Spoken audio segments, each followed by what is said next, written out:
Log in করার পরবর্তী step হচ্ছে ড্যাশবোর্ড ওভারভিউ। ড্যাশবোর্ড ওভারভিউর মধ্যে আপনি 3টি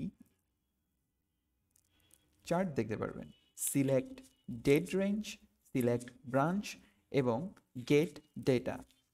সিলেক্ট ডেট রেঞ্জ, আপনি কোনো নির্দিষ্ট সময়ের জন্য কোনো নির্দিষ্ট ব্রাঞ্চের যদি কোনো ডেটা ওভারভিউ চান, সেটি আপনি এখান থেকে সিলেক্ট করতে পারবেন। সাধারণত আপনার নির্দিষ্ট কোনো সপ্তাহ বা নির্দিষ্ট কোনো মাসের ওভারভিউ আপনি এখান থেকে সিলেক্ট করে তা দেখতে পারবেন। সিলেক্ট ব্রাঞ্চের মধ্যে আপনি আপনার একাধিক ব্রাঞ্চ থাকলে আপনি সেই ক্ষেত্রে আপনার একাধিক ব্রাঞ্চের ডেটাগুলো আপনি কালেক্ট করতে পারবেন। শুধু তাই নয়, প্রত্যেকটা ব্রাঞ্চের ডেটা আপনি আলাদাভাবে এক্সপোর্ট করতে পারবেন ফ্রম গেট ডেটা। এর পরবর্তী স্টেপ হচ্ছে আপনার কোম্পানি বা আপনার নির্দিষ্ট কোনো ব্রাঞ্চের টোটাল কতজন এমপ্লয়ি এবং টোটাল এমপ্লয়ের মধ্যে টোটাল কতজন মেল এবং কতজন ফিমেল রয়েছে তা আপনি এখান থেকে জানতে পারবেন।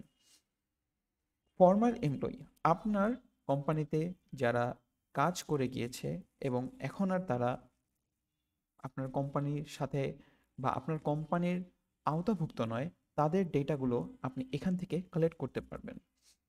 কোনো নির্দিষ্ট দিনের total employee present, total on time employee মানে ইন টাইমের মধ্যে তারা চেক ইন দিয়েছে অথবা লেট করে এসেছে অথবা অ্যাবসেন্ট রয়েছে, তার ডেটা আপনি ড্যাশবোর্ডে পাবেন।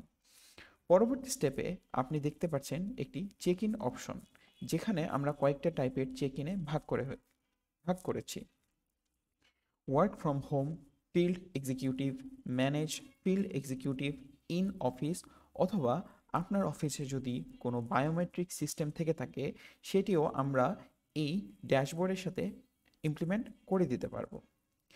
এবং তার পরবর্তী স্টেপে হচ্ছে এমপ্লয়ি চেক ইন, অর্থাৎ বার চার্টকে অ্যানালাইজ করে আপনার কতজন employee on time, late, absent, leave অথবা ওয়ার্ক ফ্রম হোম অর্থাৎ বাসায় বসে কাজ করেছে, সেই সম্পূর্ণ ডেটাটি আপনি এই ড্যাশবোর্ড থেকে কালেক্ট করতে পারবেন।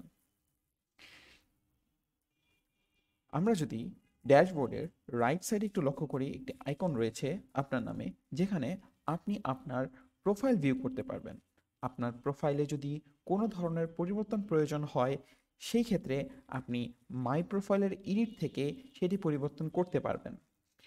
পরবর্তীতে কোম্পানি সেটিংস, অর্থাৎ আপনার কোম্পানির যদি কোনো ধরনের পরিবর্তন প্রয়োজন হয়, নাম এবং অবস্থানের কোনো পরিবর্তন হয়, সেই ক্ষেত্রে আপনি আপনার কোম্পানির নির্দিষ্ট যেই পরিবর্তন, সেই পরিবর্তনটি কোম্পানি সেটিংস থেকে করতে পারবেন। আপনার প্রোফাইলকে সিকিউর করার জন্য আপনি একাধিকবার পাসওয়ার্ড পরিবর্তন করতে পারবেন। আপনি আপনার প্রোফাইল থেকে সম্পূর্ণভাবে লগ আউট করতে চাইলে লগ আউট অপশন থেকে করতে পারেন।